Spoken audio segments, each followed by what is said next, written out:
जब भी इंटरव्यू के लिए आता है कोई बंदा तो बेसिक क्वालिफिकेशन तो होती है उसकी, उसके अलावा एक्सपीरियंस भी होता है क्या? उसके अलावा और भी कुछ चीज़ नोटिस होती है? आपका बिहेवियर, आपका पर्सनालिटी एनालिसिस भी लिया जाता है। बहुत सारी जगहों पर सिर्फ ये नहीं होता कि सिर्फ सीवी का इम्पैक्ट होता है। जब आप इंटरव्यू के लिए आते हैं तो आपका वेल प्रिपेयर्ड आना बहुत ज़रूरी है।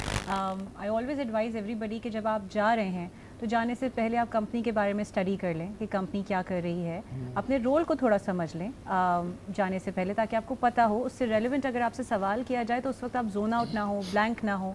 एक आपका खुद का कॉन्फिडेंस बहुत मैटर करता है कि आप किस तरह से उस जगह पे अपने आप को एज अ पर्सन प्रेजेंट करते हैं। तो ये सारे एलिमेंट्स बहुत ज़्यादा अच्छा, जाते हैं। अक्सर क्या एक मूवी में दिखाया था कि जी बड़ा बोल्ड उन्होंने अपना वो दिखाया था रवैया, तो उन्होंने कहा कि सैलरी कितनी लोगे भाई? तो क्या ऐसा होता है कि अगर आप एचआर में आके अपने आप को बहुत बोल्ड दिखाएं, बड़ा ब्लंट दिखाएं तो बड़ा इंप्रेस होते हैं एचआर वाले?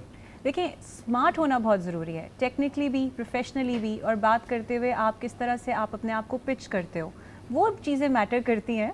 बिल्कुल है, मगर ऐसा भी नहीं है जिस तरह आप बता रहे हैं वो मूवी है, ये रियलिटी है। अच्छा, ड्रेसिंग का कितना इम्पैक्ट होता है? बहुत ज़्यादा। ड्रेसिंग का क्या, वैसे जब भी कोई जॉब के लिए आए, अब बहुत से लोगों की जॉब उसकी नेचर वो नहीं होती कि जिसमें उसने टाई या शर्ट या कोट में आना है। सपोज अगर एक बंदा एज अ एडिटर के लिए आ रहा है, मैं अपनी फील्ड की मिसालें दे रहा हूँ फिलहाल तो, या एज अ डायरेक्टर आ रहा है, क्रिएटिव डायरेक्टर है, तो वो भी ये कोट पैंट टाई ये लगा कर आए? देखिए, अगर आप कॉर्पोरेट वर्ल्ड में काम कर रहे हैं तो उसका एक ड्रेस कोड है और आपको उसको प्रोफेशनली कैरी करना बहुत ज़रूरी है। इस चीज़ को अंडरस्टैंड करना ज़रूरी है। जहाँ तक अगर आप बात कर रहे हैं आर्ट की या मीडिया फील्ड की, so I think a good dress pant और a polo shirt would do, but obviously आपको प्रेजेंटेबल दिखना ज़रूरी है।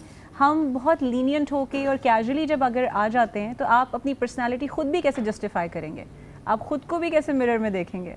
So it's about presenting yourself. ये तमाम चीज़ें होती हैं भाई, ये कुछ चीज़ें होती हैं वो सिर्फ फिल्मों की हद तक होती हैं। इस पर से मैंने कहीं सवाल कर लिया क्योंकि अक्सर लोगों ने वो फिल्म देखी, उसके बाद गए और जाके इंटरव्यू दिया और रिजेक्ट हो के आ गए। क्योंकि बहुत ज़्यादा बोल्ड होना भी आपका कि हर बात आप एकदम स्ट्रेट बोल दें, क्योंकि ज़ाहिर है जब आप जॉब करते हैं तो आपको कुछ चीज़ें जो हैं वो फेस भी करनी होती हैं।